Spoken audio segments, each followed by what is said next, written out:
Welcome to the PR Resolution podcast. I'm your host, Stella. In each episode, I interview an expert in an emerging area of public relations. I aim to bring you all of the facts, but where possible, leave out the jargon. It's a podcast about communications and marketing, but it's very much in plain language. If you have any comments, questions, or suggestions on who I should be interviewing, leave it in the comments or connect with me on Twitter. I'm at Stella Bayles. And don't forget to subscribe. We're on Spotify, iTunes, and on YouTube. So, without further ado, let's get to the next episode. Hello, welcome to the PR Resolution podcast. You may well notice that we're in a different environment today. That is because we've got a special interview and I'm interviewing Simon le Grice. He's the VP of Marketing at Secret Cinema. Secret Cinema, for anyone that doesn't know, anyone in the UK will definitely know Secret Cinema, and they've just launched in the US actually, so some of you in the US will start to hear about it. But it's all about experiences. So what better interview to have in real life than with Simon at Secret Cinema. So he's about to join me, so we are going to get into what his plans are for Secret Cinema, but also he has only been there for 4 months, so we're going to dig into some of his past roles, which are really interesting because they're all about building audiences and building brand as well. So I want to find out what his view is on the role of PR in amongst the other marketing mixes, how he organises paid versus PR, what his favourite metrics are, of course, how he expects his agencies to report and how he uses those metrics in his own reporting and analysis, and importantly, in his new role at Secret Cinema, how he finds agencies. So without further ado, he's about to arrive. Here's Simon. Simon, thank you for joining me on the PR Resolution podcast. No worries, happy to be here. Very excited to have you on because I don't always manage to get people in from in-house roles. So can't wait to get your thoughts. So first of all, you started at Secret Cinema in January, was that right? That's correct, yes, about 4 months in. And what does the VP of Marketing in 4 months at an amazingly cool brand like Secret Cinema look like? Yeah, very exciting. It's been a roller coaster already in just 4 months. We've just launched our first show for the summer, which is Greece up in Birmingham. First foray outside of London here in the UK. So that's been keeping me quite busy, as well as building the team, appointing agencies, kind of getting everything set up for the years ahead. Building teams, appointing agencies. This sounds interesting. This is where we're going to get the juice. So are you completely sort of reworking the approach to marketing there? How much can you tell us? I mean, obviously a name like Secret Cinema, there's some stuff I can't tell you, but yeah, we are looking to kind of rebuild the team around core disciplines. So around acquiring customers and retaining them, and then our show marketing team responsible for taking the show, creating the key art, determining the audience, and owning the whole plan. So a small but perfectly formed in-house team, and then agency support where we need it. Okay. Before I get into the agency support, because I know we've got a mix of listeners for this show. There's some people who are in-house, but lots of agencies. So obviously they love hearing about this kind of thing. But you mentioned there some of the objectives, KPIs, new customers, retaining customers. Anybody who knows Secret Cinema, which would be nearly everybody in the UK are listening, and hopefully starting to be some of the US listeners as well, start to hear about Secret Cinema, will know that it is secret, but you need to be signed up, right, on the mailing list. Is that the best way to become a customer and to know about new shows? That's definitely the best way to stay up to date on what's coming. But for us, we grow our audience by launching new shows, acquiring customers to come along to those, and then hopefully to the next one and the next one. What we do know is once someone has had an amazing experience at their first show, they're hooked. Really? So they do go to more? It is mind-blowing, the experience you can have. Yes. So people are very, very keen to go to something else. The big challenge that we have is that fans of one film may not be a fan of another, but we have seen people cross genres, from folks who love Dirty Dancing and Star Wars. Sounds like quite an interesting mix, but it is possible. A couple's dream, though, right? Exactly. But people have crossed that bridge, and that's really exciting for us to see. To me, it shows we are creating experiences that people absolutely love and will come time and time again. I can imagine that you have all sorts of metrics that would be important to you as a head of marketing, but are those your key? It's new customers and retention of current? Yeah, I think like for me, like coming in trying to figure out where we focus and having the metrics that help us focus has been part of the last 4 months. And yeah, it is about acquiring new audiences. But it's not just about spending money on bringing people through the door. It is key that we retain people as well. So for me, that's not just marketing that does that. That is the experience that does that. Totally. I mean, it's part of I guess in any other world you call it the product, but it is part of the product we deliver, that someone has a cracking experience, the best night out of the year, that they want to come again and again and again. No amount of email marketing is going to solve that, right? So involving marketing within that experience design and of the show has been something that I'm keen to kind of accelerate within the business as well. So the more folks we retain, the more people they tell, word of mouth, actually makes the rest of the job slightly easier. Yeah. So I know that you've only been in Secret Cinemas for 4 months, so I know you might not be able to talk about your plans here, but building audiences must have been part of your past roles. When you are trying to attract and build an audience, attract new customers, what do you believe is the perfect marketing mix and also the role of PR in these? Okay. I mean, it'd be great if you could talk about Secret Cinema, but I understand if you can't. Yeah, I mean, early days there, like I say, and it's all a secret, so I couldn't possibly. But in general, I don't think there is a perfect mix. It depends on the business that you're in, the stage of the business, sometimes the budget that you have to go play with. So there's not one single one-size-fits-all when it comes to mix. What I guess I do default to in my thinking is around how do I get a breadth of coverage from top of funnel all the way through, and what channels can help me do different parts of that funnel, right? So if I have the budget, I probably am thinking mass media. I am probably thinking out of home and TV and everything to kind of drive that initial awareness, and then into something like PR and organic social and word of mouth to try and move through consideration.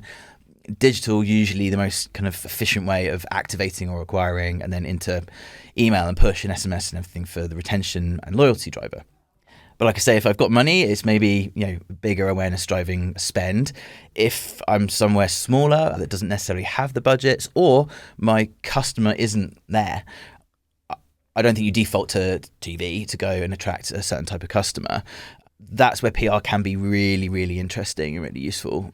When it's a brand new customer, you're trying to attract new people. Or retaining folks as well, Okay. I think. Like, it's something interesting to be said for being loyal to a brand and seeing them doing great things in press or paid media, to be able to say that, I guess, sparks that continual love for a brand. I think you can do that. For me, PR's been the weapon of choice for consideration and awareness, where you have something catchy that works. Think back to time spent in a pet brand during COVID, actually. What was the pet brand? Itch Pet subscription, flea and worming products for cats and Always dogs. needed. I need to get So mine there actually you for my go. cat, who just reminded itchpet.com. me. Yeah, and I think that we were doing outdoor, and then that stopped. Tiny little global pandemic came along and kind of made that less effective. Great TV opportunity there, but there was something missing and in the mix, and that was effective PR. I think we were getting some coverage, and it was tangential to the business. They were really fun stories, but it didn't really say anything about the brand. So it wasn't helping to position the business in a consumer's mind. It was a funny story, some entertaining graphics, and maybe a footnote with a URL in. Technically, that's coverage, but I don't know how useful that coverage is. So we changed agencies, and we pivoted strategy to move Itch away from being a commodity D2C, or just get that thing online and get it delivered, to how can they be my partner? How can I trust them? How am I sure they are experts? And that, for me, like, I could have done that in TV, but it would take a lot of time and a lot of money, and the cynicism and questioning nature of the public being like, am I going to believe that just because it's in an advert?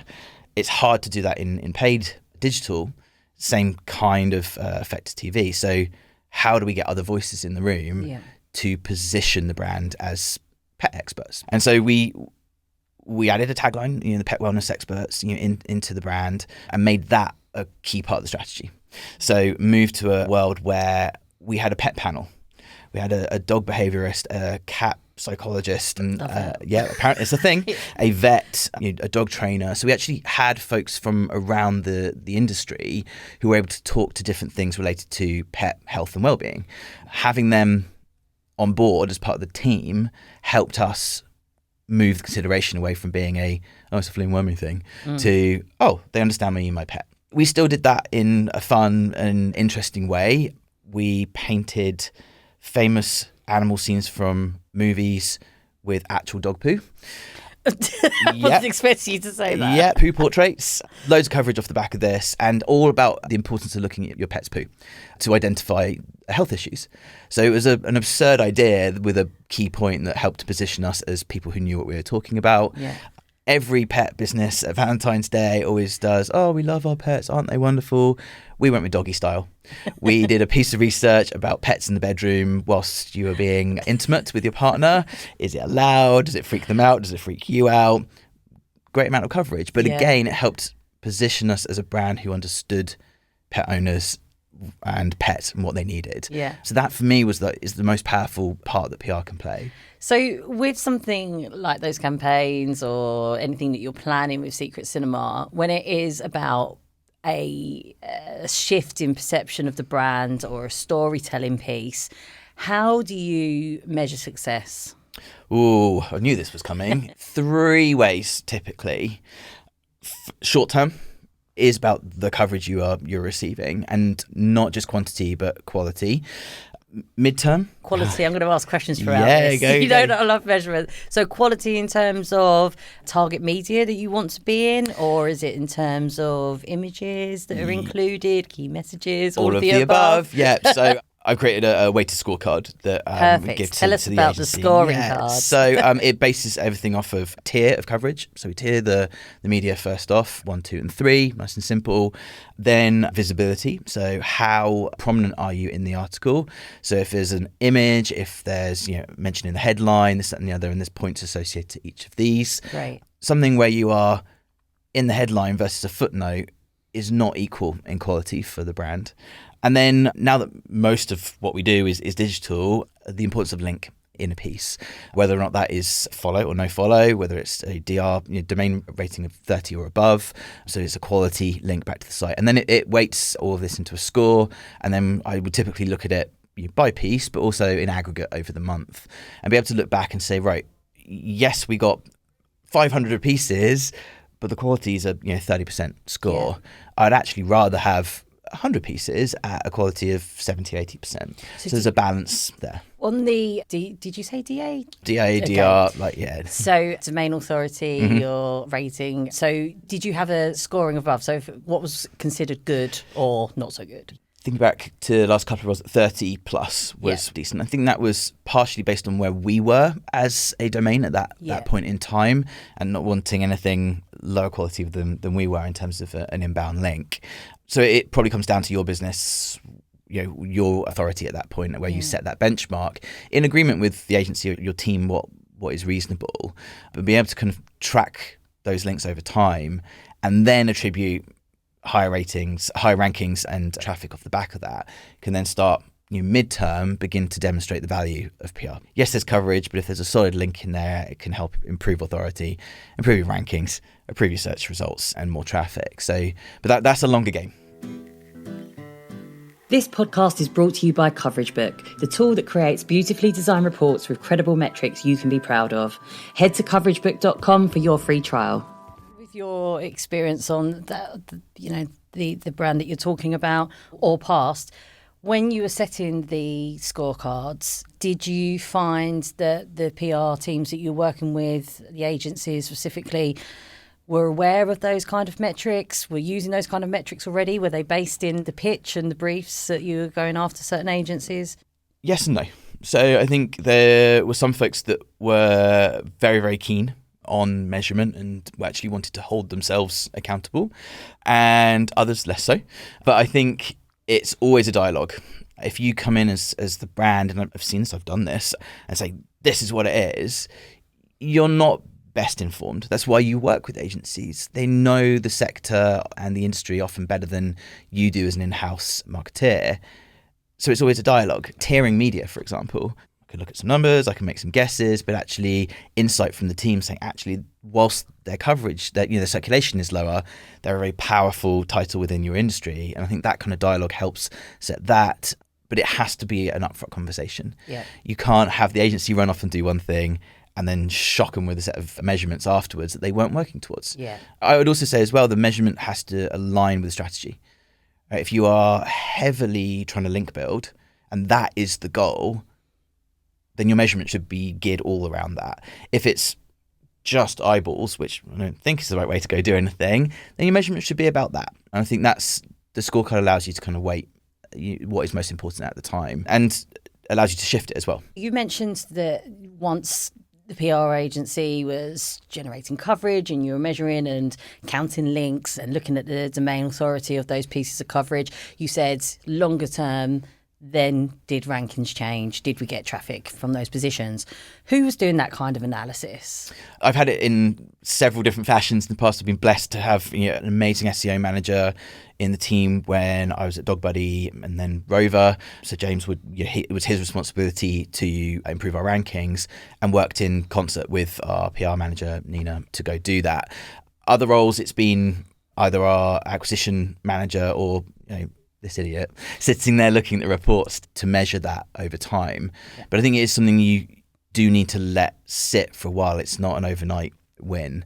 PR people, you've heard this. Yeah, I mean, as a client, instant. SEO is not instant. As a client, I'm absolutely going to say where is the result, but you have to short-term, long-term, like you said, though. Exactly, and I think that you have to have some focus in there to be able to go after a few things at a time, see the needle move, demonstrate that your strategy is working, and you've got the right setup for success, and then move on to the next and the next and the next tranche of keywords and improve the rankings that way. I think that's always how I've done it. Rather than trying to rank for everything, you'll rank for nothing. So we've talked about search impact in long term from PR, and we've also talked about the role of PR being really important in storytelling and reputation around brand and shifting perception of brand message.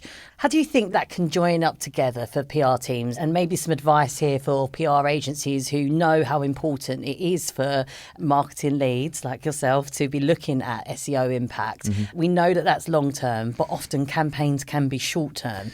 So what is best for PR teams to try and work with that? Yeah. Having a mix of the two, not worrying about the SEO impact? I think if a PR agency is not thinking about an SEO impact, they're not going to be around for long, right? Any marketer worth their salt now is going to have a MD, GM or CEO riding them for results, and SEO needs to be a solid part of that. All brands and sectors? I'd say so, yeah. I think when you want something, where do you go?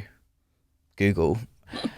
So I think with that in mind, if that's where your consumer is going, and I would put money on them going there some point in their journey. Granted, some user journeys start there. Oh, I need this. Off you go. A generic search through the experience and the brand as such at the end. Others, maybe you learn about from TV or you learn about from a conference or a networking event or even word of mouth. But you probably then go to find them. So I think search has to be bedded in any strategy. And I think as a result, then if someone's going to turn to a PR agency and expect their support in that, they need to be clued up on at least what it means and ideally how to impact it. To answer your question about shorter term campaigns, they're often easier to rank for because they're very specific pieces. Yeah. Creating noise about one smaller thing, you are likely to have very little competition. You're likely to rank either directly or the media coverage you get is going to rank for that versus the much longer tail terms that or generic terms that it's a fight to the death to get to the top of the SERPs. So I think it's possible to do both. Would you expect or would like your PR agencies to be thinking about their overall contribution to links and the DAs of those links at the end of the year? So looking at what they've achieved over the year and trying to do some kind of summary about what they've contributed to SEO. Yeah, I think that there's probably the cadence there is probably a weekly check-in, a monthly what have we done and how have things moved, and then yeah, I mean, what a better way for an agency to come at the end of the year and say, look what we delivered. It's time to renew our contract. Yeah. And our fees have gone up. What an amazing combination to be able to say, like, but we added this value. And I think if an agency were to come and say, oh, we built these links. Okay, that's good. We built these links and it delivered this traffic. Okay, that's better. We built these links to deliver this traffic and here's the commercial impact it had. Sold. Right? And I think that's the difference between good and great, is being able to demonstrate the impact that you've had, all taken with a pinch of salt, as like all of this should be, but that's different from just saying we got coverage. It's like, what did the coverage do? Yeah, it's great actually seeing there's been a real increase of digital agencies, so PR agencies with an SEO sort of strategy or input that have a heavy focus on creative as well. Mm-hmm. I know that from my past days of working in search agencies, it would either be you've got the creative PR agencies or digital PR agencies just focused on links. And it does feel like we're now in a place where there is a mix now and they are teaming up the two areas together. Are you finding that with your search of agencies now? Yeah, definitely. I think, again, horses for courses isn't in what you're trying to deliver, but definitely there have been a good couple of agencies that have flown out of nowhere to right at the top of the every list, winning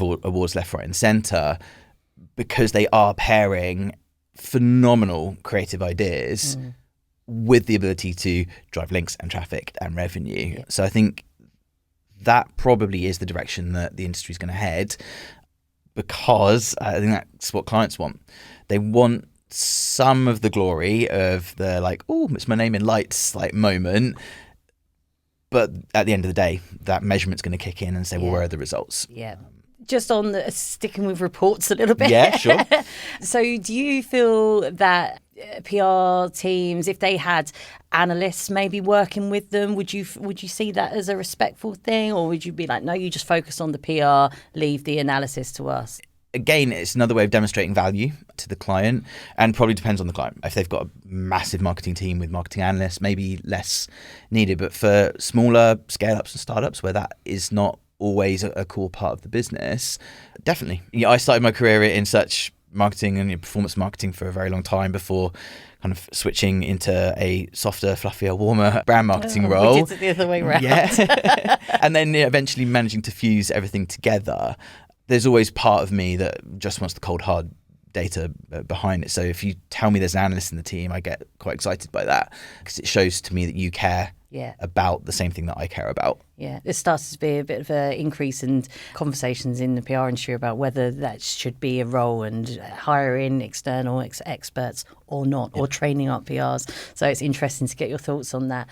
I know that you're only 4 months in, and it is a secret, but I did see that Secret Cinema, you are Secret Cinema now, 4 months in, have just launched in the US. So we've done a few things in the US over the last few years, and we are making waves over there in the months to come. So a couple of things, a video game based experience all around Arcane, a video series, and Stranger Things a couple of years back in LA.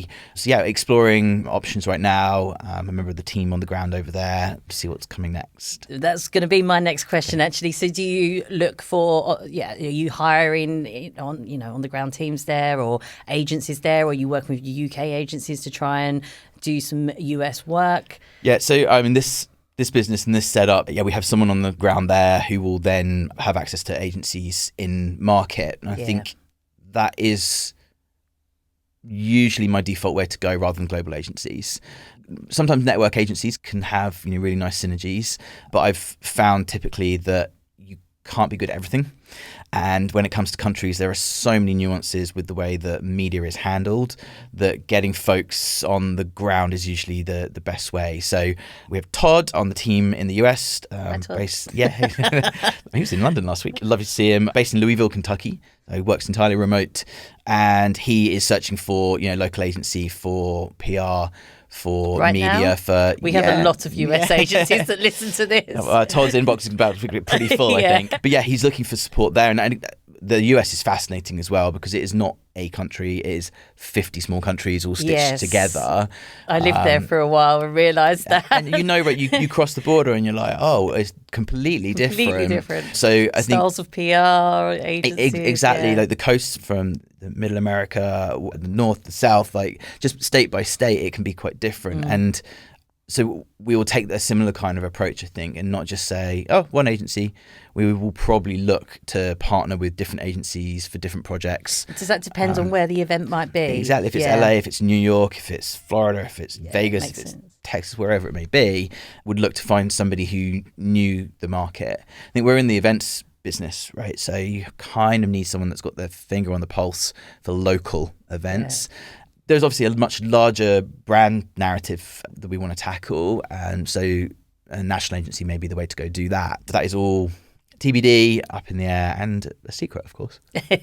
Simon, I've already taken up lots of your time, and you are a busy man. You need to get back to that work. But before you go, it's great. I mean, it's great seeing Secret Cinema has grown so much since I first discovered it many years ago. But what is the main thing that you'd love to achieve in this role of Secret Cinema? Oh, amazing. Yeah, we're 15 years old now. Oh, really? Yeah, it's crazy. I said a few years. Yeah, I mean, I like looking back over the archives and everything, was amazing stuff in time.